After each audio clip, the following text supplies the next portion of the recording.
કેમ છો વિદ્યાર્થી મિત્રો? હું છું અમિત પટેલ. આપ સૌનું આપણી ચેનલ હાયપરબોલા હોમ ટ્યુટરમાં સ્વાગત છે. વિદ્યાર્થી મિત્રો, આપણે અહીંયા આજે ધોરણ 12 વિષય રસાયણ વિજ્ઞાન પ્રકરણ નંબર 5 પૃષ્ઠ રસાયણ વિજ્ઞાનની કેટલીક વાતો કરવાના છીએ અને ઘણા બધા વિદ્યાર્થી મિત્રો મારી સાથે જોડાયેલ છે. જો કે આપણે આ ચેપ્ટર ઓલરેડી સ્ટાર્ટ કરેલ છે, પણ એ પહેલા ચાલુ કરીએ પહેલા સમજી લઈએ કે કેટલા વિદ્યાર્થી આપણી સાથે જોડાયેલ છે. રિયા, સચિન, કુશ, વૈશાલી, ભૂમિકા, દેન શાયદ નાગજી પરમાર, મતલબ નામ તો હતું જ બટ હું ભૂલી ગયો. ઓકે, કોમલ, દેન દેવ્યાની ભલોડિયા, શાયદ નવા સ્ટુડન્ટ્સ છે, અને બેરુમલ આપણી સાથે જોડાયેલ છે. બેરુમલ બહુ જ ટાઈમથી આપણી સાથે લાઈવમાં આવે છે. અને વૈશાલી આપણી સાથે રાઠવા, વૈશાલી રાઠવા આપણી સાથે જોડાયેલ છે. આ સિવાય ઘણા બધા વિદ્યાર્થી મિત્રો આપણી સાથે જોડાય છે. ઓકે, તો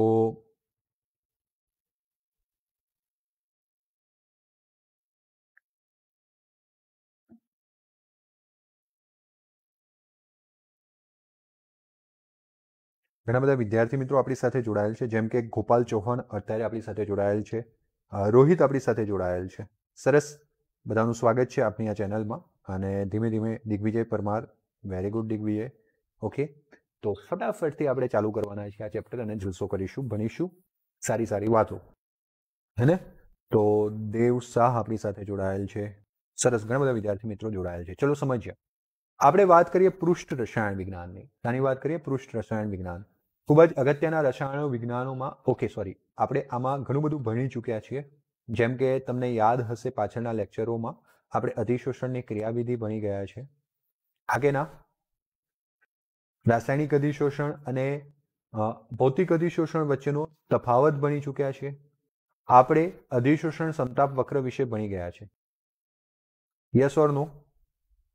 અને ઝડપથી મને જરાક હેલ્પ કરો પાછળનું આપણે યાદ કરવામાં, કારણ કે લગભગ 2-3 દિવસ પછી આપણે આ ટોપિકને ચાલુ કરી રહ્યા છીએ.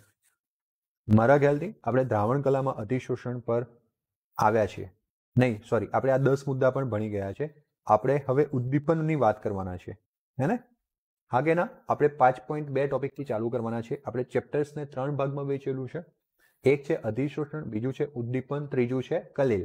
એમાં એક ભાગ જે છે પૂર્ણ થઈ ગયો, બરાબર? ત્રણેય ભાગમાંથી પ્રશ્નો આવતા હોય છે. વેરી ગુડ, હે ને? નાગજી પરમાર, તમારું નામ લખીને કોમેન્ટ કરજો એટલે મને યાદ રહે તમારું નામ.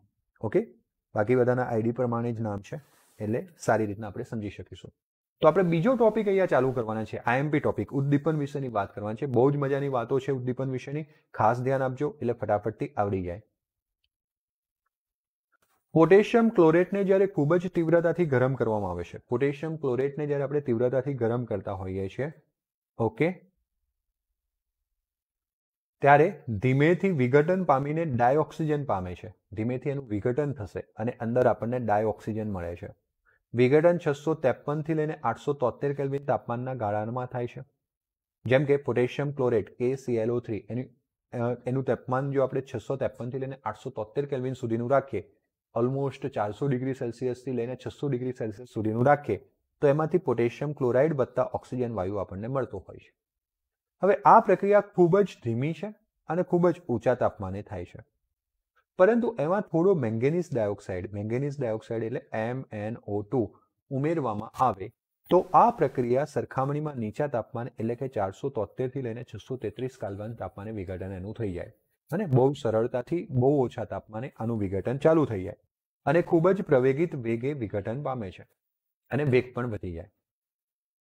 ઉમેરેલ મેંગેનીઝ ડાયોક્સાઇડ તેના દળના અને તેના સંઘટનના સંદર્ભમાં ફેરફાર રહી રહે છે. આપણે જે આ MnO2 વાપર્યો છે એ MnO2નું દળ એટલું જ રહે છે જેટલું પ્રક્રિયા પહેલા હતું. એટલે દળના સંદર્ભમાં અને એના કમ્પોઝિશન મતલબ શું કે એનું બંધારણ પણ બદલાતું નથી, એ MnO2 સ્વરૂપે જ પાછો મળે છે. એ જ રીતે ઘણી બધી રાસાયણિક પ્રક્રિયાઓના વેગ વિજાતીય પદાર્થની હાજરીમાં બદલી શકાય છે. ઘણી બધી એવી રાસાયણિક પ્રક્રિયાઓ છે જેમના વેગ વિજાતીય પદાર્થની હાજરીમાં આપણે બદલી શકતા હોઈએ છીએ અથવા બદલી શકાય છે. જુદા જુદા વિજાતીય પદાર્થો એટલે કયા બેટા? Foreign substance. જો અહીંયા લખ્યું છે ફોરેન. આપણે ઇન્ડિયામાં કોઈક બહારથી આવે તો ફોરેન કહીએ ને, એમ પ્રક્રિયકોમાં કોઈક બહારથી પદાર્થ આપણે ઉમેરીએ તો એને આપણે વિજાતીય ફોરેન પદાર્થ કહેતા હોય છે. તો આપણે ઘણી બધી પ્રક્રિયાઓના વેગ ફોરેન પદાર્થ એટલે કે બહારના કોઈ પદાર્થની મદદથી, જે પ્રક્રિયક નથી એની મદદથી બદલી શકતા હોય છે. અને આ વેગની અસરોનો પદ્ધતિસર જે અભ્યાસ છે સૌ પ્રથમ બર્ઝિલિયસ નામના વૈજ્ઞાનિકે 1835માં કર્યો હતો. આવા પદાર્થો માટે તેમણે ઉદ્દીપક શબ્દ વાપર્યો હતો. કયો શબ્દ વાપર્યો હતો? ઉદ્દીપક, ઇંગ્લિશમાં કેટાલાઇઝ. પદાર્થ છે તો ઉદ્દીપકની એક્ઝેક્ટલી સાચી ઓળખ શું છે? તો પદાર્થ જે રાસાયણિક પ્રક્રિયાના વેગને વધારે, આપણે ચેપ્ટર નંબર 4 પૂર્ણ કરી ચૂક્યા છે, એમાં ભણી ચૂક્યા છે કે રાસાયણિક પ્રક્રિયાનો વેગ વધારે તેને આપણે ઉદ્દીપક કહેતા હોય છે. અને પોતાની જાતે રાસાયણિક રીતે જથ્થાત્મક રીતે પ્રક્રિયા પછી ફેરફાર વગર રહે તેમને આપણે ઉદ્દીપક તરીકે ઓળખીએ છીએ. અને આ પરિઘટના ઉદ્દીપન તરીકે ઓળખાય છે. એવો પદાર્થ જે રાસાયણિક પ્રક્રિયાનો વેગ વધારે છે, પોતાની જાતે પ્રક્રિયામાં ફેરફાર થયા વગરનો પડ્યો રહે છે, અને એને આપણે ઉદ્દીપક તરીકે ઓળખીએ છીએ. અને જે આ ઘટના છે એ ઘટનાને આપણે ઉદ્દીપન કહીએ છીએ. આપણે આગળ એનો અભ્યાસ વાત કરી હતી પ્રકરણ નંબર 4માં. હવે આ ઉદ્દીપક સાથે બે શબ્દો ખાસ વપરાતા હોય છે, પ્રવર્ધક અને વિષ. ઇંગ્લિશ શબ્દો તમને વધારે માહિતી આપશે, પ્રમોટર અને પોઈઝન્સ. પ્રમોટર એટલે મદદ કરનાર, પોઈઝન્સ એટલે કે મદદ ના કરે, ઉપરથી વિપરીત અસર કરે, રોકાવટ જનરેટ કરે. તો પ્રવર્ધકો એવા પદાર્થો છે જે ઉદ્દીપકની સક્રિયતામાં વધારો કરે છે, જ્યારે વિષ એટલે કે ઝેર ઉદ્દીપકની સક્રિયતામાં ઘટાડો કરે છે. ઉદાહરણ તરીકે એમોનિયાના ઉદ્દીપનની હેબર પદ્ધતિમાં મોલિબેન્ડમ આયર્ન છે એ ઉદ્દીપક તરીકે વપરાયેલ છે, તે માટે પ્રવર્ધક તરીકે કામ કરે છે. જેમ કે એમોનિયાનું ઉત્પાદન એટલે N2+3H2, એમાંથી 2NH3 મળે, એમોનિયા મળે. આમાં આ પ્રક્રિયામાં ઉદ્દીપક તરીકે આયર્ન વપરાય, લોખંડ વપરાય, તો પ્રક્રિયા ઝડપી બને. પ્રક્રિયા હજુ વધારે ઝડપી બની જાય જો તમે એમાં એમો ઉમેરી દો. તો અગર એકલું આયર્ન હોય તો પ્રક્રિયા ઝડપી બને જ છે, પણ એમાં જો એમો ઉમેરવામાં આવે, મોલિબેન્ડમ ઉમેરવામાં આવે, તો પ્રક્રિયામાં ઓર વધારો થઈ જાય છે. કહેવાનો મતલબ મોલિબેન્ડમ આયર્નને મદદ કરે છે, એટલે કે મોલિબેન્ડમ જે છે એ પ્રવર્ધક તરીકે વપરાય છે, પ્રમોટર તરીકે કામ કરે છે. એવા કેટલાક પદાર્થો જે ઉદ્દીપક સાથે હાજર હોય તો પ્રક્રિયાનો વેગ ઘટાડી પણ દે, અને જેને આપણે વિષ કહેતા હોય છે, પોઈઝન્સ કહેતા હોય છે. ક્લિયર છે? આટલા સુધીની વાત સમજણ પડી ગઈ? હા કે ના? ઝડપથી મને જણાવો. વાતો આવે છે બેટા, મારી જોડે પણ આવે છે. 30% સિલેબસ સાથે અને એપિડેમિક યર છે. કન્ફર્મેશન્સ થવા દો, હું તમને દરેક માહિતી આપીશ. બાકી બધી વાતો જ છે. તમને ખબર છે કે કેટલા બધા આપણા વાયદા થયા સ્કૂલો ઓપન થવાના, બરાબર? અને અત્યારે ખાલી આપણે ભણવામાં ધ્યાન આપીએ. તો આટલા સુધીની વાત તમને સમજણ પડી ગઈ? હા કે ના?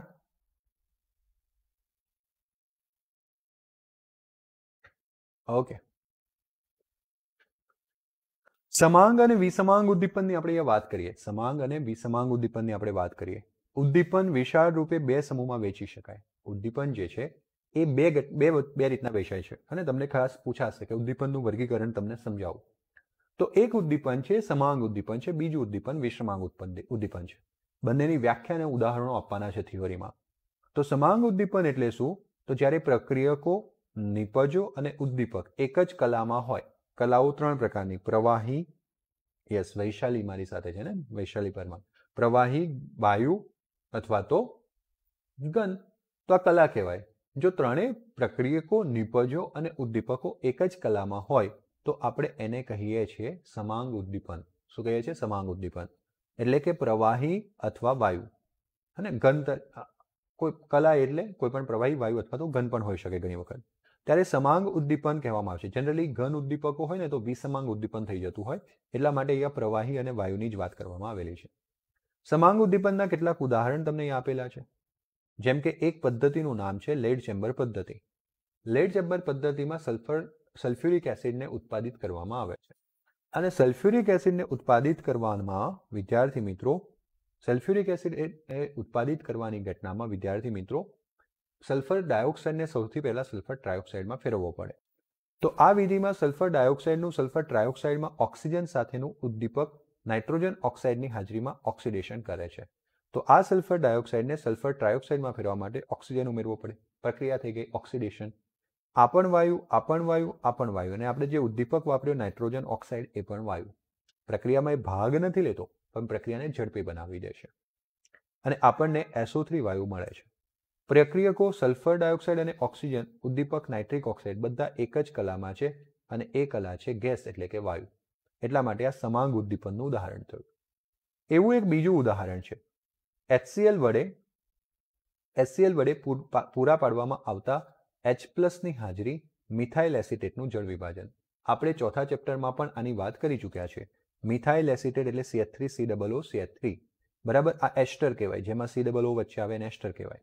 આને બંધ તોડવાનો, O હોય એની બાજુ H મૂકવાનું અને CO હોય એની બાજુ OH મૂકવાનું. તો CH3COOH, CH3COOH આવી ગયું, CH3COOH અને CH3OH. તો આનું નામ થાય CH3 એટલે મિથાઇલ અને 2 કાર્બન વાળો COO એટલે એસિટેટ, મિથાઇલ એસિટેટ. પાણી ઉમેર્યું એટલે જળ વિભાજન. હંમેશા એસિડની હાજરીમાં થાય, હાઇડ્રોક્લોરિક એસિડની હાજરીમાં. એસિડમાંથી શું મળે? H+. એની હાજરીમાં પ્રક્રિયા ઝડપી બને. તો આ બધા લિક્વિડ એક્વેસિયસ મતલબ કે સોલ્યુશન પ્રવાહી સ્વરૂપે છે. એક્વેસિયસ મતલબ કે પ્રવાહી જલ્ય દ્રાવણ. બધા પ્રવાહી સ્વરૂપે છે અને HCl એસિડ આપણે ઉદ્દીપક તરીકે વાપર્યો એ પણ પ્રવાહી સ્વરૂપે છે. તો બંને પ્રક્રિયક અને ઉદ્દીપક એક જ કલામાં છે. માટે આ પણ ઉદાહરણ થઈ ગયું સમાંગ મિશ્રણનું, સમાંગ ઉદ્દીપનનું. ત્રીજું પ્રક્રિયા છે સલ્ફ્યુરિક એસિડ દ્વારા પૂરું પાડવામાં આવતું H+ આયન, જેનાથી ખાંડનું જળ વિભાજન થાય. બહુ વખત આવી ગયું, ચોથા ચેપ્ટરમાં પણ આવી ગયું. અત્યારે આ ચેપ્ટરમાં 1-2 વાર ભણીશું. પાછળ 14મું ચેપ્ટર છે જૈવિક અણુઓ, એમાં પણ આવી જશે. તો સલ્ફ્યુરિક એસિડ દ્વારા પૂરા પાડવામાં આવતા H+ આયનથી ખાંડનું જળ વિભાજન. જેમ કે C12H22O11 આ છે ખાંડનું દ્રાવણ, સુક્રોઝ. ખાંડમાં સુક્રોઝ હોય અને એમાં H2O એટલે કે જળ વિભાજન કરીએ. કોની હાજરીમાં? એસિડ H2SO4 સલ્ફ્યુરિક એસિડની હાજરીમાં. તો સુક્રોઝમાંથી આ ડાયસેકેરાઇડ કહેવાય. આપણે 14મા ચેપ્ટરમાં થોડું વધારે વિસ્તૃત ભણવાના છે. આ ડાયસેકેરાઇડમાંથી 2 મોનોસેકેરાઇડ એટલે કે C6H12O6 મળે, જેનું નામ છે ગ્લુકોઝ અને ફ્રુક્ટોઝ. બરાબર. તો આ વખતે H2SO4 જે છે એ પ્રવાહી સ્વરૂપ છે અને પેલા બધા દ્રાવણ છે. કહેવાનો મતલબ બધી કલાઓ એક જ અવસ્થામાં છે, પ્રવાહી અવસ્થામાં. અને એટલા માટે આ પણ થઈ ગયું સમાંગ ઉદ્દીપનનું ઉદાહરણ. શાનું વાત થઈ ગયું? સમાંગ ઉદ્દીપનનું ઉદાહરણ. ઓકે, બેરુમેલની વાત માનજો ભાઈ બધા, હે ને? ચલો સરસ. આગળની વાત કરીએ આપણે વિસમાંગ ઉદ્દીપન. વિસમાંગ ઉદ્દીપનની વાત કરીએ. જેવી રીતે આપણે સમાંગ ઉદ્દીપનની વ્યાખ્યાન એના ઉદાહરણ જોયા, એવી રીતના હવે વિષમાંગ ઉદ્દીપનની વ્યાખ્યાન એના ઉદાહરણ જોવાના છે. તો એવો ઉદ્દીપન પ્રક્રિયા અથવા પ્રક્રમ કે જેમાં પ્રક્રિયકો અને ઉદ્દીપક અલગ અલગ કલામાં હોય. એટલે કે જો ઉદ્દીપક ઘન હોય તો જનરલી ઉદ્દીપક આપણે ઘન લઈએ છીએ વિસમાંગ ઉદ્દીપનમાં, અને ઉદ્દીપક ઘન હોય તો પ્રક્રિયકો અને જે નિપજો છે એ વાયુ અથવા પ્રવાહી સ્વરૂપે હોય. તો કલા બદલાઈ ગઈ એટલે વિસમાંગ ઉદ્દીપન. વિસમાંગ ઉદ્દીપનના ઉદાહરણોમાં પહેલું ઉદાહરણ છે પ્લેટિનમ. પ્લેટિનમની હાજરીમાં સલ્ફર ડાયોક્સાઇડનું સલ્ફર ટ્રાયોક્સાઇડમાં ઓક્સિડેશન. પહેલા જેવું જ છે. પહેલું ઉદાહરણ ત્યાં પણ એ જ હતું. સલ્ફર ડાયોક્સાઇડ પ્રક્રિયા સમીકરણ રિમેન સેમ, કોઈ ચેન્જ નથી. SO2 + O2 SO3. પણ ત્યાં NO હતું, લેડ ચેમ્બર પદ્ધતિ. નાઇટ્રોજન મોનોક્સાઇડ વપરાતું હતું. જ્યારે આ પ્લેટિનમ ઘન સ્વરૂપે વપરાય છે. શાના સ્વરૂપે વપરાય છે? ઘન સ્વરૂપે. તો આ બંને વાયુ, પેલું ઘન. પ્રક્રિયક વાયુમય અવસ્થામાં છે, જ્યારે ઉદ્દીપક ઘન અવસ્થામાં છે. અવસ્થા કલા બદલાતું હોવાથી એને વિસમાંગ ઉદ્દીપન કહેવાય. કયું ઉદ્દીપન કહેવાય? વિસમાંગ. આવડી ગયું? હવે આવીએ હેબર વિધિમાં. હેબર વિધિમાં ઝીણા કરેલ આયનની હાજરીમાં ડાયનાઇટ્રોજન અને ડાયહાઇડ્રોજનનું સંયોગીકરણ. તો ડાયનાઇટ્રોજન, ડાયહાઇડ્રોજન N2 + 3H2 આ બંને ભેગા થશે. અને આ બંને ભેગા થશે એટલે એમોનિયા બનશે. શું બનશે? એમોનિયા. બધા વાયુ સ્વરૂપે છે, પણ આ જે આયન આપણે લીધું ને, હમણાં જ આપણે આ સમીકરણ ભણ્યા હતા ને, આયન આપણે જે લીધું લોખંડ એ ઘન સ્વરૂપે છે. પછી આપણે આમાં એમો પ્રવર્ધક તરીકે લઈ શકીએ. તો અહીંયા અવસ્થા બદલાઈ ગઈ, અને અવસ્થા બદલાઈ ગઈ. પ્રક્રિયકો વાયુમય અવસ્થામાં છે, જ્યારે ઉદ્દીપક ઘન અવસ્થામાં છે. અને એટલા માટે આપણે એને વિસમાંગ ઉદ્દીપન કહીએ છીએ. કયું ઉદ્દીપન કહીએ છીએ? વિસમાંગ. એક ઓસ્વાલ્ડ પદ્ધતિ આવે છે. ઓસ્વાલ્ડ પદ્ધતિમાં, ઓસ્વાલ્ડ વિધિમાં નાઇટ્રિક એસિડનું રૂપાંતર કરવામાં આવે છે અથવા ઉત્પાદન કરવામાં આવે છે. તો નાઇટ્રિક એસિડની ઉત્પાદન પદ્ધતિ છે ઓસ્વાલ્ડ પદ્ધતિ. ચેપ્ટર નંબર 7માં પણ આપણે ભણીશું. તો આમાં પ્લેટિનમ ગોજ પણ લખે છે, પણ ગેજ લખાય. એની હાજરીમાં એમોનિયાનું નાઇટ્રિક ઓક્સાઇડમાં ઓક્સિડેશન. તો નાઇટ્રિક એસિડના ઉત્પાદન, એમોનિયામાંથી નાઇટ્રિક એસિડનું ઉત્પાદન, આ પદ્ધતિનું નામ છે ઓસ્વાલ્ડ. એમાં સૌપ્રથમ એમોનિયાને એનોમાં કન્વર્ટ કરવો પડે. તો એમોનિયાને એનોમાં કન્વર્ટ કરવાનું છે, અને એ માટે ઓક્સિડેશન એટલે કે ઓક્સિજન ઉમેરીશું, જે પાણીમાં રૂપાંતર પામશે. અને એ માટે જે ઉદ્દીપક વાપર્યો છે એ છે પ્લેટિનમ. ઓકે, તો એમોનિયા વત્તા ઓક્સિજન કન્વર્ટ્સ નાઇટ્રોજન ઓક્સાઇડ વત્તા પાણી. હે, એટલા માટે આ પ્લેટિનમ જે ઘન સ્વરૂપે છે, તો વાયુ અને ઘન સ્વરૂપે અલગ અલગ થઈ ગયું, મતલબ કે વિસમાંગ ઉદ્દીપન થઈ ગયું. ઉદ્દીપક ઘન અવસ્થામાં છે. નંબર 4, ઝીણા કરેલા નિકલ ઉદ્દીપકની હાજરીમાં વનસ્પતિ તેલનું હાઇડ્રોજિનેશન. આપણે આગળ પણ ભણ્યા હતા જ્યારે લાસ્ટ લેક્ચર આપણે લીધો હતો અધિશોષણનો પ્રયોગ, ત્યારે વિષમાંગ ઉદ્દીપનના કેટલાક ઉદાહરણો ત્યાં આવ્યા હતા અધિશોષણમાં. તો વનસ્પતિ જે છે એ વનસ્પતિ તેલ એનું હાઇડ્રોજનની હાજરીમાં H2 ની હાજરીમાં H2 સાથે પ્રક્રિયા નિકલની હાજરીમાં કરવામાં આવે તો વનસ્પતિ ઘી મળે. શું મળે? વનસ્પતિ ઘી, જે લિક્વિડ સ્વરૂપે છે. આમ તો સોલિડ ના મળે, લિક્વિડ મળે. તો આ બંને પ્રવાહી અને વાયુ છે, પરંતુ જે નિકલ લીધો એ ઘન સ્વરૂપે. તો તમે અહીંયા જોયું જેટલા પણ પ્રક્રિયકો અથવા નિપજો હતા એ પ્રવાહી અથવા વાયુ સ્વરૂપે હતા, પણ જે આપણે ઉદ્દીપક લીધો છે એ ઘન સ્વરૂપે છે. તો પ્રક્રિયામાંનો એક પ્રવાહી અવસ્થામાં છે, બીજો વાયુ અવસ્થામાં છે અને ઉદ્દીપક ઘન અવસ્થામાં છે. જ્યારે આવી અવસ્થાઓ બદલાઈ જતી હોય તો એને વિષમાંગ ઉદ્દીપન કહેવામાં આવે છે. અને ઝડપથી મને જણાવો, માનસી આપણી સાથે જોડાયેલી છે, મેર કેવલ આવી ગયો, કિંજલ આવી ગઈ. ઝડપથી જણાવો કે કોઈ ડાઉટ રહેશે. બિલકુલ સિમ્પલ છે, સમજાઈ જાય તેમ છે, પણ તે છતાંય કોઈ ડાઉટ્સ રહેતો હોય તો મને ઝડપથી જણાવો. વનસ્પતિ ઘીનું, હા ઓકે, એક્સપ્લેન કરું તમને, મેં આગળ પણ કરાવી દીધું છે. અને વનસ્પતિ તેલ જે હોય એમાંથી વનસ્પતિ ઘી બનાવવામાં આવે છે. વનસ્પતિ ઘી એટલે દાળદાર ઘી. આપણું નોર્મલી ઘી તો પ્યોર હોય, શરીરને નુકસાન ન કરે તેવું હોય, જે બે પ્રાણીઓમાંથી બનતું હોય, પ્રાણીઓના દૂધમાંથી બનતું હોય. પરંતુ વનસ્પતિ ઘી એટલે તમે સાંભળ્યું હશે દાળદાર ઘી, હે ને? ખાસ કરીને મોહનથાળ બનાવવામાં આવે, ગુજરાતી વાનગી છે, અને નાતમાં બનાવવામાં આવે એટલે કે લગ્ન પ્રસંગોમાં બનાવવામાં આવે ત્યારે ઘણી વખતે વનસ્પતિ ઘી વાપરતા હોય છે એને ઠારવા માટે, પરંતુ એ સ્વાસ્થ્ય માટે નુકસાનકારક છે. તો એ દાળદાર ઘી ઘણી બધી રીતના એનો ઉપયોગ થતો હોય છે. ઓકે, તો આપણે અહીંયા ઉદ્દીપનના પ્રકાર વિશે ભણ્યા. હવે આપણે આગળ વધીએ, વિષમાંગ ઉદ્દીપનનો અધિશોષણનો સિદ્ધાંત ભણીએ. તો આ સિદ્ધાંત વિષમાંગ સંતુલનની ક્રિયાવિધિને સમજાવે છે. જૂનો સિદ્ધાંત ઉદ્દીપનના અધિશોષણ સિદ્ધાંત તરીકે જાણીતો હતો. આપણે ઉદ્દીપનની હવે ક્રિયાવિધિ સમજવાનો પ્રયત્ન કરીએ. તો જે જૂનો સિદ્ધાંત હતો એ અધિશોષણ સિદ્ધાંત હતો કે અધિશોષણ થાય છે ને પ્રક્રિયા થઈ જાય છે, જેમાં એમ ગણવામાં આવતું હતું કે વાયુમય અવસ્થામાં અને દ્રાવણમાં, આપણે વિષમાંગની જ વાત કરીશું એટલે પ્રક્રિયકો કાં તો વાયુ હશે કાં તો પ્રવાહી હશે, એટલે કે વાયુમય અવસ્થા અથવા દ્રાવણમાં પ્રક્રિયકો ઘન સપાટી પર અધિશોષિત થાય છે પહેલા, અને સપાટી પર પ્રક્રિયકોની સાંદ્રતાનો વધારો પ્રક્રિયા વેગને વધારે છે એવું માનવામાં આવતું હતું. અધિશોષણ ઉષ્માક્ષેપક હોવાથી અધિશોષણમાં ઉષ્માનો ઉપયોગ પ્રક્રિયા વેગના વધારામાં મદદરૂપ થાય છે. તો એવું માનવામાં આવતું હતું કે જે પ્રક્રિયકો છે એ ઉદ્દીપકની સપાટી પર અધિશોષિત થાય, એટલે ઉદ્દીપકની સપાટી પર પ્રક્રિયકોની સાંદ્રતા વધતી હોવાથી નિપજો ઝડપથી બને છે. અથવા તો આપણે ચેપ્ટર નંબર 4માં ભણી ગયા કે એક ઉર્જા અવરોધ બને, પ્રક્રિયકથી નિપજમાં જવું હોય તો ઉર્જા અવરોધને પાર કરવો પડે, એટલે કે ઉર્જાની જરૂર પડે. તો એ ઉર્જા અવરોધ અવરોધવા માટે અથવા એને ઓળંગવા માટે આ જે અધિશોષણની ઘટના છે ઉષ્માક્ષેપક પ્રક્રિયા છે, એટલે એમાંથી ઉર્જા છૂટી પડે, અને એ ઉર્જા જે છૂટી પડી એ ઉર્જા અવરોધને ઓળંગવામાં મદદ કરી લે છે. આમ પ્રક્રિયાઓ ઝડપી બનતી હોય છે. આવું અધિશોષણ સિદ્ધાંતમાં પહેલા સામાન્ય માહિતી હતી, માનવામાં આવતું હતું. પછી ઉદ્દીપકની ક્રિયા મધ્યવર્તી સંયોજનોના નિર્માણના પર્યાયમાં સમજાવવામાં આવી. આ સિદ્ધાંત આપણે 4.5.1 એટલે કે ચોથું ચેપ્ટર જે હતું અને રાસાયણિક ગતિકી એમાં ભણ્યા. આપણે એવું ભણ્યા હતા કે આવા સિદ્ધાંત પ્રમાણે આવી રીતના ભણ્યા હતા ઉર્જા અને પ્રક્રિયા પરિબળોના આધારે કે આ પ્રક્રિયકો હોય, ઉર્જા અવરોધ હોય, આ સંકીર્ણની ઉર્જા છે. જ્યાં સુધી આ સંકીર્ણ ન બને મધ્યવર્તી, પ્રક્રિયકો મધ્યવર્તી સંકીર્ણમાં જાય, મધ્યવર્તી સંકીર્ણમાંથી તરત નિપજ મળે. જ્યાં સુધી મધ્યવર્તી સંકીર્ણ નહીં મળે ત્યાં સુધી આ નિપજ મળવાની નથી.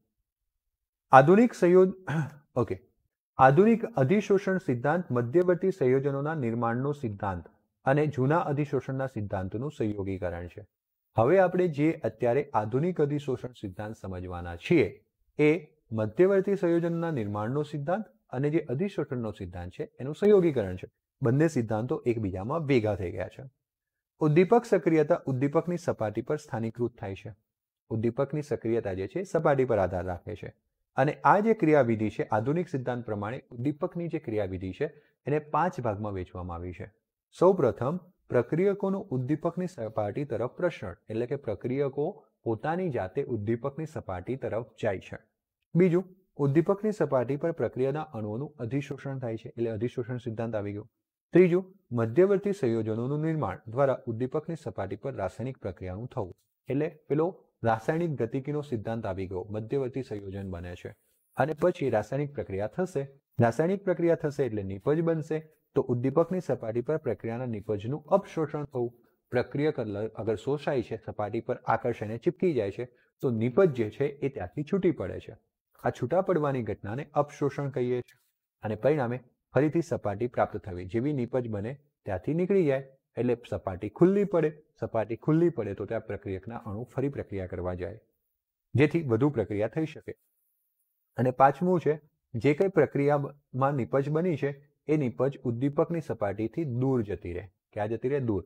આવા 5 નિયમો છે. સૌથી પહેલા પ્રક્રિયકોનું જવું, શોષાવવું, મધ્યવર્તી બનાવવું, નિપજ બનવું, એનું નીકળવું અને પછી નિપજનું દૂર જતું રહેવું. આવા 5 નિયમો પ્રમાણે આધુનિક સિદ્ધાંત કામ કરે છે. ઉદ્દીપકની સપાટી પર અંદરના જથ્થા કરતાં મુક્ત સંયોજકતા અણુઓ હોય છે અને જે રાસાયણિક આકર્ષણ બળ માટે સ્થાનની જોગવાઈ કરે છે. મેં તમને આગળ અધિશોષણમાં સમજાવી ગયો છું તેમ ઉદ્દીપકની આ જે શોષણની ક્રિયા છે એ અધિશોષણ જેવી છે કે અંદરના અણુઓ જે છે શોષણ નથી કરી શકતા, કારણ કે અંદર બધા બળો સમતુલ્ય હોય છે. પરંતુ સપાટીના જે બળો હોય છે એ જે છે એ રેસિડ્યુઅલ ફોર્સિસ એટલે કે અવશોષી બળ હોય છે. અને આની આજુબાજુ સરખા અણુઓ હોવાને કારણે આ અણુ પર ચોક્કસ બળ શૂન્ય થઈ જાય, પણ આ અણુની આજુબાજુ સિર્ફ નીચે અણુ હોય છે એટલે પરિણામી બળ અવશેષી બળ નીચે તરફ હોય, જેના કારણે પ્રક્રિયકના અણુઓ આના પર શોષાઈ શકે છે. હવે આવી સપાટીના સંપર્કમાં જ્યારે વાયુઓ આવે છે ત્યારે તે નિર્બળ રાસાયણિક સંયોગીકરણને કારણે એક સાથે ત્યાં ગોઠવાય છે. આને આ આકૃતિ દ્વારા સમજવાનો પ્રયત્ન કરીએ. માનો કે આ ઉદ્દીપક છે, એના મુક્ત સંયોજકતા ધરાવતી સપાટી છે અને આ સપાટી પર મુક્ત સંયોજકતા છે. આ બલ્ક અણુઓ છે જે આજુબાજુ સંયોજાઈ ગયા છે, પણ આ જે છે મુક્ત સંયોજકતા સપાટી છે. તો આવો જ્યારે પ્રક્રિયકો A અને B બે પ્રક્રિયકો છે એ જ્યારે આવા ઉદ્દીપકની નજીકે આવે છે ત્યારે આ જે પ્રક્રિયકના અણુઓ છે, આ જે પ્રક્રિયકના અણુઓ A અને B છે એમનું અધિશોષણ થાય. જો સપાટી સાથે ગોઠવાયા, A અને B સીધી પ્રક્રિયા નથી કરી શકતા એટલે સપાટી સાથે બંધ બનાવ્યા. આ જે સપાટીની જગ્યા હતી એમની સાથે બંધ બનાવ્યા. પછી પ્રક્રિયા કરતા અણુઓનું અધિશોષણ એટલે કે અહીંયા જોડાણ થશે, હે એટલે કે મધ્યવર્તી સંયોજન બનશે. જો A અને B વચ્ચે બંધ બન્યો, મધ્યવર્તી બન્યો, પછી ત્યાંથી આ જે બંધો છે તૂટી જશે એટલે નિપજ નીકળી જશે. તો A અને B વચ્ચેનો બંધ બનીને નિપજ મળી. નિપજનું અવશોષણ, સપાટી પરથી દૂર થવું. સપાટી પાછી ખાલી પડી ગઈ, આ બે ભાગ પાછા ખાલી પડી ગયા. ત્યાં પાછા નવા પ્રક્રિયકના અણુ સંયોજાશે ઉપરની જેમ. પછી આવું શોષણ થશે, અને અહીંયાથી શોષણ થશે એટલે આવું બંધ બનશે મધ્યવર્તી. એ અલગ પડી જશે એટલે નિપજ બનશે. પાછો ઉદ્દીપક પાછો મળી જશે. આ ઘટના ચાલતી રહે. જો જુદા જુદા અણુઓ બાજુમાં અધિશોષિત થયેલ હોય તો તેઓ એકબીજા સાથે પ્રક્રિયા કરે, પરિણામે નવા અણુઓનું નિર્માણ થાય. જેમ કે આપણે જોયું, A અને B આવી રીતના જોડાયા, એકબીજા સાથે પ્રક્રિયા કરી, નવા અણુનું નિર્માણ થયું. આમ રચાયેલ અણુ એટલે કે નિપજ સપાટી પરથી બાષ્પીભવન પામે, ત્યાંથી નીકળી જાય અને તાજા પ્રક્રિયકના અણુઓને સપાટી પૂરી પાડે. નવો ઉત્પન્ન થયેલો અણુ નીકળી જાય એટલે બીજા પરમાણુના ત્યાં જગ્યા મળી રહે. આ સિદ્ધાંત સમજાવે છે કે પ્રક્રિયાના અંતે ઉદ્દીપકના દળ અને રાસાયણિક સંગઠનમાં કેમ ફેરફાર થતો નથી. આપણે અહીંયા એ જોયું કે પ્રક્રિયકના અંતે ઉદ્દીપક તો બદલાતો જ નથી એટલે એના દળમાં અથવા રાસાયણિક સંગઠનમાં કોઈ ફેરફાર થતો નથી. તે અલ્પ પ્રમાણમાં હોવા છતાં અસરકારક રહે છે. એનું પ્રમાણ ઓછું, અલ્પ હોવા છતાં પણ અસરકારક રહે છે. તેમ છતાં પણ આ સિદ્ધાંત ઉદ્દીપકીય પ્રવર્ધકો, ઉદ્દીપકીય વિષના કાર્યને સમજાવી શકતા નથી. જોકે આ સિદ્ધાંત ઉદ્દીપકની કાર્યવિધિ સમજાવી શકે છે, પરંતુ એની સાથે જે પ્રવર્ધકો છે, એની સાથે જે વિષ છે, ઝેર છે, એના કાર્યને સમજાવી શકતા નથી. હે ને? તો ચલો ફટાફટથી મને કહો, કોઈ ડાઉટ હોય તો. હું તો કેટલીય વખત બોલી ચૂક્યો છું બોર્ડની પરીક્ષા લેવાશે. ક્યારે લેવા એ બોર્ડ નક્કી કરશે ને, અને બોર્ડ કહેશે ત્યારે તમારે આપવી પડશે. પણ તૈયારી ક્યારે કરવી એ તમારે નક્કી કરવાનું છે. આજથી કરવી કે હજુ 2 મહિના વેટ કરીને કરવી કે બોર્ડ તારીખ આપે પછી કરવી. બરાબર? બહુ મોટો સિલેબસ છે, એક દિવસમાં પોકી નહીં વળાય. એટલે મેં તો જ્યારથી આ ચેનલ અથવા જ્યારથી તમને ડાયરેક્ટલી ઓનલાઈન ભણાવવાનું ચાલુ કર્યું છે, હું તમને એક જ વાત કહેતો આવ્યો છું, ભણવાની ધગશ રાખો. બોર્ડને પરીક્ષા લેવાનું કામ છે, બોર્ડ લેશે. ઓકે, હજુ ન્યૂઝમાં આવે છે. હું તમને એ લડતો નથી કે ન્યૂઝ દેખો યા ના દેખો. આપણો ગોલ છે તમે મને જણાવો કે ન જણાવો, અથવા તમે જણાવ્યું તો ખોટું કામ કર્યું, કારણ કે હજુ તો હું સવારનો અહીંયા જ છું મારા પ્લેટફોર્મ પર. મેં હજુ ન્યૂઝ જોયા નથી, પરંતુ મને 2-3 લેક્ચર્સમાં મને એવું જાણવા મળ્યું કે કંઈક ન્યૂઝમાં આવું બધું ચાલી રહ્યું છે. તો બધું ઘણી વખતથી ચાલી રહ્યું છે. અને આ એપેડેમિક 2020નો ટાઈમ છે. આપણે બધા ઘરે બેસીને ઓનલાઈન લેક્ચર્સ લઈ રહ્યા છે. તમે મારી સાથે મને કોઈ દિવસ ફિઝિકલ કોન્ટેક્ટમાં આવ્યા વગર ઘણી બધી જગ્યાએથી અલગ અલગ રીતના ભણી રહ્યા છો. મારો એમ છે ભણાવો, એટલે હું રોજ આવું છું, કોઈને કીધા વગર મારું સેટઅપ ચાલુ કરું છું, રોજ તમને ભણાવું છું. મારો એમ એ છે કે તમને આખા વર્ષ દરમિયાન દરેક વસ્તુ ભણાવી દેવી. હવે તમારું એમ શું છે એ તમારે નક્કી કરવાનું, કારણ કે તમે મારી સાથે ફિઝિકલી કે આ કોઈ મારા કોઈ કોન્ટેક્ટમાં સગા સંબંધી આ તો કોઈ પણ છે, હું એવો ઈચ્છા રાખું છું કે તમે ભણો છો, પણ કોઈકને ન પણ ભણવું હોય, એ માનો કે 10 લેક્ચર ના જોવે, 11મો લેક્ચર જોવે, તો બી મને શું ફરક પડશે. વાત એમ છે કે તમે તમારી જાતે વિચારો અને મહેનત ચાલુ કરી દો. તમે આ જગ્યાએથી જુઓ, બીજા કોઈ પ્લેટફોર્મ પરથી જુઓ, તમે કોઈકને પણ અનુસરો, પણ પહેલાં સૌથી પહેલાં તમે જાગી જાઓ. તમે તમારી મહેનત ચાલુ કરી દો, કારણ કે મેં અનુભવેલું છે, મેં જોયેલું છે, મારા અનુભવો એવું કહે છે કે જાન્યુઆરીમાં તૈયારી કરવા બેસશો તો કદાચ હવે મે થયો છે, થશે તો પહોંચી વળાશે, પરંતુ 2 મહિના પહેલાં જો તૈયારી કરવા બેસો છો તો તૈયારી નહીં થાય. બીજી વસ્તુ યાદો, આપણે ઘણી વખત સાંભળ્યું છે ન્યૂઝમાં, કાલે સ્કૂલ ખુલશે, પરમ દાડે ખુલશે, 1 તારીખે ખુલશે, આ તારીખે ખુલશે, જુલાઈથી લઈને ઓક્ટોબર આવી ગયો, પણ ઘણી બધું ડિસિઝન્સ પેન્ડિંગ રહ્યા છે.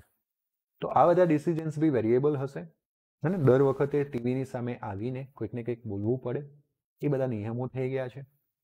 એક જ દમ ડેટ આવશે, જેવી રીતના ગુજકેટની પરીક્ષાની આવી ગઈ હતી. ડેટ આવી ગઈ, પરીક્ષા લેવાઈ ગઈ, રિઝલ્ટ આવી ગયું, કામ બોર્ડનું ખતમ.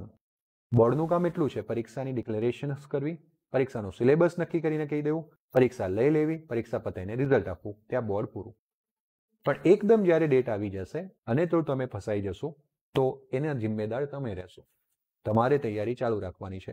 હા, એ રીતના તૈયારી ચાલુ રાખવાની છે કે બોર્ડ એક્ઝામિનેશન કાલે પણ લેવાય તો પણ મને કંઈ વાંધો નથી, હે ને? એટલે હાથ પર હાથ રાખીને બેસી ના રહેશો. ધોરણ 12ના વિદ્યાર્થી હો, બોર્ડના વિદ્યાર્થી હો, અને એમાં એ ખાસ સાયન્સના વિદ્યાર્થી હો, તો આટલી સિન્સિયરિટી આપણને જોઈશે. હરેક વખતે સ્ટેપ બાય સ્ટેપ હોય, હે ને? જેમ કે તમે એક મહાભારતની કહાની સુની હશે, અભિમન્યુને કોઠા પાર કરવાના હતા ને, તો એમાં કેવું હતું, સ્ટેપ બાય સ્ટેપ, પ્રથમ કોઠો પાર થાય તો જ બીજા કોઠામાં પ્રવેશી શકે ને, બીજો પાર થાય તો ત્રીજામાં આવી શકે. એવું તો હતું ને કે જમ્પ કરીને 8મામાં જ જતો રહે સીધો, બરાબર છે?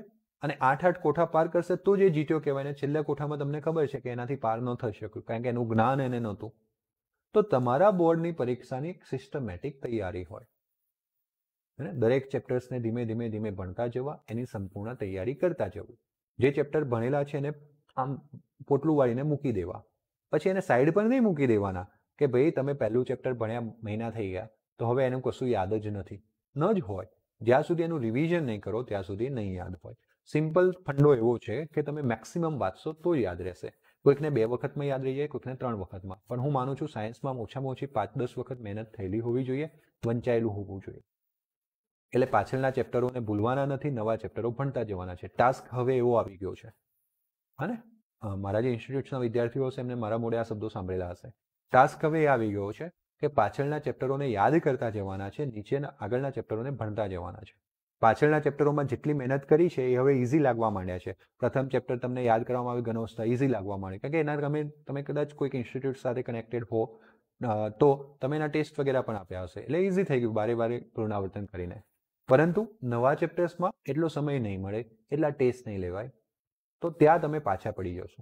જનરલી લોકો એક પાર્ટ પરથી બીજા પાર્ટ પર સ્વિચ થાય, મતલબ કે એક ભાગ ભરીને બીજા ભાગ પર જાય તો બીજા ભાગના ચેપ્ટરો રિસન્ટલી કરેલા હોય તો યાદ રહી જાય છે, અને પ્રથમ ભાગ ભૂલી જાય છે, એટલે બોર્ડની પરીક્ષામાં અટવાઈ જાય છે. તો હવે જેમ જેમ સમય નજીક આવે છે એમ તમારો જે રોલ છે એ બહુ ઇમ્પોર્ટન્ટ થતો જાય છે. રાત દિવસ ભેગી કરીને મહેનત કરો, મેક્સિમમ પુનરાવર્તન કરો, બરાબર? અત્યારે આ બધું કરો, અત્યારે આ જ કરવાની જરૂર છે. કોઈ IMP પર, કોઈ જ પર્ટિક્યુલર ક્વેશ્ચનોસ પર કૂદકા મારવાની જરૂર નથી. ઘણું બધું છે તમારી જોડે કરવા માટે, તમે કશું જ કર્યું નથી. તમે બધા જ પ્રશ્નો તૈયાર કરો. તમારી જોડે કુમારની બુક હોય, કુમાર રેફરન્સ છે, મોડર્ન, અલગ અલગ રેફરન્સ છે.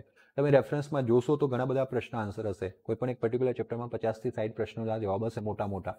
એ તૈયાર થયા પછી એની પાછળ એક એક વાક્યના જવાબો હશે, નાના નાના જવાબો હશે, પાઠ્યપુસ્તકની એક્સરસાઇઝ છે, આ લખાણ સંબંધિત પ્રશ્નો છે. આ બધું થઈ ગયું, અને છેવટે એના છેલ્લે MCQs છે 50 થી 100. આ બધું થઈ જાય, ચોપડીમાંથી 4 વખત વંચાઈ જાય, પેલું બધું 2-2 વખત વંચાઈ જાય, ત્યારે કોઈ ચેપ્ટર પૂર્ણ થયું કહેવાય. આ બધું થઈ ગયું. આ તમારે પ્લાનિંગ કરવું પડશે કે આ ચેપ્ટરમાં આ થઈ ગયું, આ થઈ ગયું, આ થઈ ગયું. ના થયું હોય તો એ કોઈ એક રેફરન્સને મંડી રહો. મોડર્ન હોય તમારી જોડે તો મોડર્ન મંડી રહો, કુમાર હોય તો કુમારને મંડ્યા રહો, પણ એનું A to Z કરી નાખો. આમ તો કુમાર થોડી બેસ્ટ છે board examination point of view, પણ એનું A to Z કરી નાખો. આ નથી થયું, સરે ચેપ્ટર ભણાવ્યું, મેં વિડીયોઝ જોઈ લીધા, મેં ભણી લીધું, એનો મતલબ મારો રોલ પૂરો થઈ ગયો ચેપ્ટર માટે? ના, આ ભૂલ થાય છે. સરે ભણાવ્યું, તમે ભણ્યા, તમે 2 વખત જાતે વાંચ્યું, ના સમજાય તો અંદરથી પાછું જોયું, પતી ગયું, સમજણ મેળવી લીધી, પછી રેફરન્સમાં ગયા, 50 પ્રશ્નોના જવાબ લખીને વાંચીને તૈયાર કર્યા, એના પાછળના લખાણ સંબંધિત પ્રશ્નો વાંચી લીધા, એનો સ્વાધ્યાય વાંચીને લખી લીધો, તૈયાર કરી લીધો, એના એક માર્ક્સના પ્રશ્નો, એના MCQs તૈયાર કર્યા. આટલું બધું કરશો તમે એક ચેપ્ટર પાછળ તો તમારી જોડે સમય ક્યાં છે સમય? ના. પણ આપણી જોડે બહુ જ સમય છે, કારણ કે આપણે કશું કરતા જ નથી. તો દરેક ચેપ્ટરની આમ સિસ્ટમેટિક તૈયારી થાય. હવે આ બધું તમે જ્યારે કરો છો, પરીક્ષાના 2 મહિના બાકી હોય છે, આટલું બધું કરીને બેઠા હોય દરેક ચેપ્ટરમાં, 2 મહિના બાકી છે, ત્યારે તમે કોઈ એક પેપર સેટને અનુસરો. 4 બાજુ પગ રાખવામાં ફસાઈ જવાય, ચોખ્ખી વસ્તુ છે. અને હું તમને ઘણી વખતે બીજી ચેનલ્સ જ્યારે આવતી હોય છે આપણા ગ્રુપમાં વાત, ત્યારે હું ઇગ્નોર કરું છું, બીજા ગ્રુપ્સને ઇગ્નોર કરું છું. મને એવો કોઈ ઓપ્શન્સ કે મને એનો કોઈ વાંધો નથી. મને વાંધો એમ છે કે એક સાથે વધારે ડિરેક્શનમાં તમે ફાફા મારશો તો એક પર્ટિક્યુલર ડિરેક્શનમાં નહીં જઈ શકો, ગૂંચવાતા જશો. હું તમને અહીંયા ગેરંટી આપું છું કે આ પ્લેટફોર્મ પરથી હું તમને પેપર્સ પૂરા પાડીશ, રિયલમાં પૂરા પાડીશ, પરંતુ એનો પર્ટિક્યુલર સમય આવશે ત્યારે.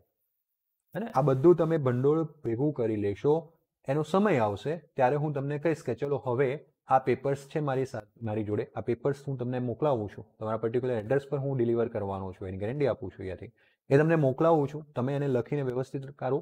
આ પેપર્સની સમજૂતી હું આ દિવસે આવીને તમને આપીશ. એનું મારું આખું પ્લાનિંગ છે. એ વખતે થશે. અત્યારથી હું પેપર પર લઈ જાઉં, કોઈ મતલબ નથી. બરાબર?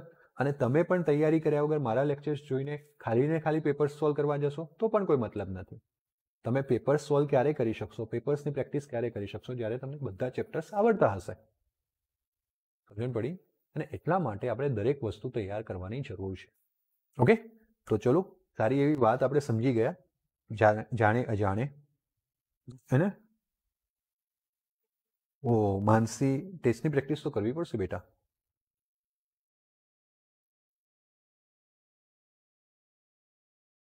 હા, ઓલમોસ્ટ ફાસ્ટ ચાલશે. હને? Please be concentrate. હા, કોન્સન્ટ્રેટ રાખજો, કોન્સન્ટ્રેશન બનાવીને રાખજો. ચલો, આજનો છેલ્લો ટોપિક ભણી લઈએ કે ઘન ઉદ્દીપકની અગત્યની ખાસિયતો શું છે, અને સમજતા જાજો. તો ઘન ઉદ્દીપકની અગત્યની 2 ખાસિયતો છે વિદ્યાર્થી મિત્રો. એક છે સક્રિયતા અને બીજું છે વર્ણનાત્મકતા.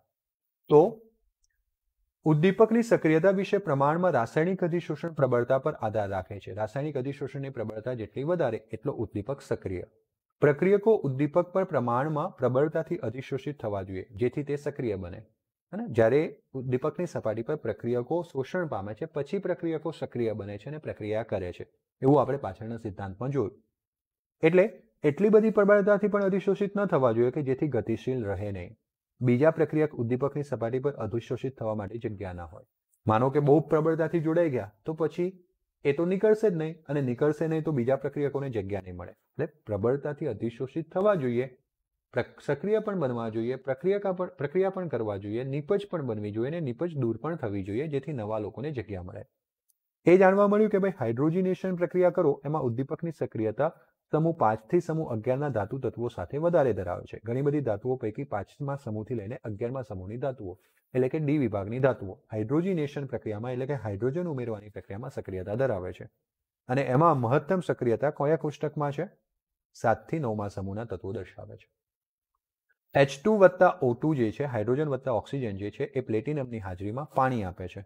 શું આપે છે? પાણી. તો આ હાઇડ્રોજનેશન પ્રક્રિયા થઈ, ઓક્સિજનમાં હાઇડ્રોજન ઉમેરવાની પ્રક્રિયા થઈ, અને જે પ્લેટિનમની હાજરીમાં આપે છે. કોની હાજરીમાં આપે છે? પ્લેટિનમ એટલે કે ડી વિભાગનું તત્વ. પ્લેટિનમ, પેલેડિયમ, નિકલ આવી ધાતુઓની હાજરીમાં હાઇડ્રોજન વધુ સક્રિયતા ધરાવે છે. કહેવાનો મતલબ પર્ટિક્યુલર ઉદ્દીપક જે છે એ વધુ સક્રિયતા ધરાવે છે. વર્ણનાત્મકતાની વાત કરીએ. વર્ણનાત્મકતા એટલે સિલેક્ટિવિટી. વર્ણનાત્મકતા એટલે કે જ્યારે કોઈ સમાન પ્રક્રિયા પરિસ્થિતિમાં અનેક નિપજો શક્ય હોય ત્યારે ચોક્કસ નિપજની ઉત્પન્ન કરવાની દિશામાં લઈ જવાની ક્ષમતા. સમાન પ્રક્રિયકો માટે જુદા જુદા ઉદ્દીપકોની વર્ણનાત્મકતા જુદી જુદી હોય છે. ઉદાહરણ તરીકે H2 અને CO થી શરૂઆત કરીને જો જુદા જુદા ઉદ્દીપકો વાપરીએ તો આપણને જુદી જુદી નિપજો મળે. જેમ કે તમે જુઓ H2 અને CO આ બંનેનું મિશ્રણ જે છે ને એને જળવાયુ કહેવામાં આવે છે. આ જળવાયુ છે. CO વત્તા 3H2, CO વત્તા 2H2, CO વત્તા H2. હવે જો તમે નિકલ ઉદ્દીપક વાપરો તો મિથેન મળે, મિથેન વત્તા પાણી. જો તમે Cu/ZnO Cr2O3 ઉદ્દીપક વાપરો તો મિથેનોલ મળે. જો તમે કોપર વાપરો તો તમને HCHO યાની કે ફોર્માલ્ડિહાઇડ મળે. શું મળે? ફોર્માલ્ડિહાઇડ. આને મિથેનોલ કહેવાય, આને મિથેનોલ કહેવાય અને પેલાને મિથેન કહેવાય. ઓકે, કહેવાનો મતલબ જો તમે ઉદ્દીપક બદલો છો તો નિપજ બદલાઈ જાય છે. પ્રક્રિયકો તો આપણે સરખા છે પણ ઉદ્દીપક બદલતા નિપજ બદલાય છે કારણ કે એની દિશા બદલાતી હોય છે પ્રક્રિયાની. અને એટલા માટે જો મારે નિપજોમાંથી પ્રક્રિયકોમાંથી પર્ટિક્યુલર નિપજ જોઈએ, જેમ કે મને મિથેન જોઈએ છે તો મારે પર્ટિક્યુલર નિકલ જ વાપરવું પડશે. મને CH3OH મિથેનોલ જોઈએ છે તો મારે આ જ ઉદ્દીપક વાપરવો પડશે. આને થઈ ગયું, આને કહેવાય સિલેક્ટિવિટી, વર્ણનાત્મકતા. આથી આપણે અવલોકન કરી શકીએ કે ઉદ્દીપકીય પ્રક્રિયા સ્વભાવે ખૂબ જ વર્ણનાત્મક છે, સિલેક્ટિવ છે. એટલે કે કોઈ ઉદ્દીપક કોઈ ખાસ પ્રક્રિયા માટે જ વર્તે છે, બધી પ્રક્રિયાઓ માટે નહીં. જેમ કે હેબર પદ્ધતિમાં N2 વત્તા H2 gives NH3 માં આયન વપરાયું. તે આયન વપરાયું એનો મતલબ એવો જરૂરી નથી કે સંપર્ક પદ્ધતિમાં સલ્ફ્યુરિક એસિડમાં પણ આપણે આયન વાપરી દઈએ. કોઈ પ્રક્રિયા માટે ખાસ ઉદ્દીપક જ વાપરવામાં આવે છે. આનો અર્થ એમ થાય કે એક પદાર્થ કોઈ એક પ્રક્રિયામાં ઉદ્દીપક તરીકે વર્તે છે, અન્ય પ્રક્રિયાઓમાં ઉદ્દીપિત કરવામાં નિષ્ફળ પણ નીવડે. હવે જીઓલાઇટ વડે આકાર વર્ણનાત્મક ઉદ્દીપન વિશેની આપણે વાત કરીએ. તો ઉદ્દીપક પ્રક્રિયાઓ જે ઉદ્દીપકની છિદ્ર રચના અને પ્રક્રિયક અને નિપજ અણુઓના કદ પર આધાર રાખે છે તેને આપણે આકાર વર્ણનાત્મક ઉદ્દીપન કહીએ છીએ. અને આ એક છેલ્લો ટોપિક ભણાવી લઉં છું, પછી એનો વાત આપણે આવતીકાલે કરીશું. તો ઉદ્દીપકમાં આકાર વર્ણનાત્મકતા પણ હોય છે. ઘણી વખતે ઉદ્દીપકની અંદર નાના નાના હોલ્સ એટલે સ્પંચ જેવી રચના હોય તો એ વખતે નિપજ અણુઓ અને પ્રક્રિયક અણુઓના આકાર અથવા સાઇઝ પર એ ઉદ્દીપન પ્રક્રિયા આધાર રાખે ત્યારે આપણે એને આકાર વર્ણનાત્મકતા કહેતા હોઈએ છીએ. આનું બેસ્ટ ઉદાહરણ છે જીઓલાઇટ ઉદ્દીપક. જીઓલાઇટ સારા આકાર વર્ણનાત્મક ઉદ્દીપક છે કારણ કે એમની રચના મધપુડા જેવી હોય. મધપુડામાં કેવા નાના નાના કાણા હોય. તે એલ્યુમિનિયમ સિલિકેટના સૂક્ષ્મ સિંદ્રો છે અને એ શું છે તો રાસાયણિક દ્રષ્ટિએ એલ્યુમિના સિલિકેટ છે અને એક ખનિજ એલ્યુમિના સિલિકેટ જે ત્રિપરિમાણીય જાળીદાર રચના હોવાથી કેટલાક સિલિકોન પરમાણુ એલ્યુમિનિયમ પરમાણુ વડે વિસ્થાપિત થાય છે અને એલ્યુમિનિયમ ઓક્સિજન અને SI માળખું બનાવે છે. આમ તો સિલિકેટ એટલે SiO4 અને આ જે છે સિલિકેટ એ જે સિલિકેટ છે SiO4 2- એની રચના હીરા જેવી હોય. હીરાની કેવી જાળીદાર રચના હશે એવી રીતના હોય છે. હવે આમાં કેટલાક સિલિકોન પરમાણુ નીકળી જાય ને એલ્યુમિનિયમ જોડાઈ જાય એટલે AlOSi બંધ બને અને એલ્યુમિનો સિલિકેટ બનતું હોય છે જેને આપણે જીઓલાઇટ કહીએ છીએ. જીઓલાઇટ ભાગ લેતી પ્રક્રિયાઓમાં નિપજ અને અણુઓના કદ અને આકાર ઉપર જીઓલાઇટ છિદ્રો અને પોલાણ પર આધાર રાખે છે. જીઓલાઇટમાં જે ભાગ લેતી પ્રક્રિયાઓ છે એમાં અણુઓના કદ અને આકાર પર આધાર રાખવામાં આવતો હોય છે. એના છિદ્રો એના પોલાણ પર આધાર રાખવામાં આવતો હોય છે. આ જે જીઓલાઇટ છે એ ઘણી વખત કુદરતમાંથી મળી આવે છે તેમજ ઉદ્દીપકીય વર્ણનાત્મકતા માટે ઘણી વખત સંશ્લેષિત એટલે કે આપણે પણ લેબોરેટરીમાં બનાવી શકતા હોય છે. જીઓલાઇટનો વિશાળ પાયા પર ઉદ્દીપક તરીકેનો ઉપયોગ પેટ્રો રસાયણ ઉદ્યોગોમાં હાઇડ્રોકાર્બનના વિભંજન અને સમઘટકીયકરણ માટે થાય છે. તમને ખબર છે પેટ્રોલિયમનું વિભાગીય નિસ્યંદન પદ્ધતિ. એમાં કાર્બનની મોટી મોટી શૃંખલાઓ હોય તો કેરોસીન અને ડીઝલ એમાં જાય. એને તોડીને પેટ્રોલ વિભાગમાં લાવવામાં આવે તો એ પ્રક્રિયા છે વિભંજન પ્રક્રિયા અને સમઘટકીકરણ પ્રક્રિયા. આમાં આપણે જીઓલાઇટનો ઉદ્દીપક તરીકે ઉપયોગ કરતા હોઈએ છીએ. પેટ્રો રસાયણ ઉદ્યોગમાં વપરાતો અગત્યનો જીઓલાઇટ ઉદ્દીપક છે ZSM5. જીઓલાઇટનો એક પ્રકાર છે અને તે આલ્કોહોલના નિર્જળીકરણ અને હાઇડ્રોકાર્બનના સંયોજનોનું મિશ્રણ બનાવે છે જે સીધું ગેસોલિન એટલે કે પેટ્રોલમાં રૂપાંતર કરી આપે છે. ZSM5 પેટ્રોલના ઉત્પાદનમાં ખૂબ ઉપયોગી છે. તો આ વાત થઈ ગઈ તમારી વર્ણનાત્મકતાની. હવે ઉદ્દીપકમાં બીજો એક ટોપિક છે જેને કહેવાય છે ઉત્સેચક ઉદ્દીપન. એની વાત આપણે આવતા લેક્ચરમાં કરીશું જે ખાસ જૈવ રાસાયણિક પ્રક્રિયાઓમાં વપરાતો હોય છે. ઓકે, માનસી તું ખાસ એક કામ કર બેટા કે તારે શું કરવાનું, તારી જોડે જે કંઈ રેફરન્સ હોય, કુમાર હોય કે કોઈ પણ હોય, એના સિલેબસ પ્રમાણે 1 થી 10 પ્રશ્નો તૈયાર કરી લેવાના. પછી જાતે પ્રશ્નોનું લિસ્ટ બનાવી લેવાનું અને જવાબ લખવા બેસી જવાનું તૈયાર કર્યા પછી જોઈ લેવાનું કેટલું મેચ થાય છે. આવી રીતના નાના ટેસ્ટ તું પોતાની જાતે ચાલુ કર.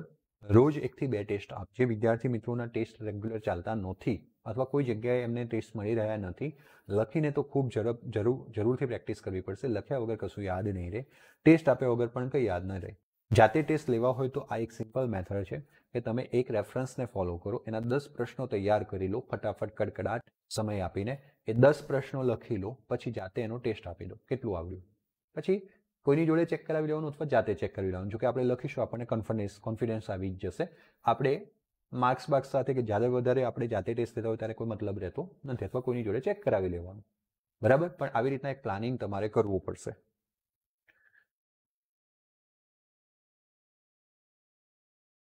Thank you Bherumal. ઓકે વિદ્યાર્થી મિત્રો, તો આજે બસ આટલું જ. મળીશું હવે આપણે આવતીકાલના લેક્ચરમાં. ત્યાં સુધી બધાને ગુડ બાય.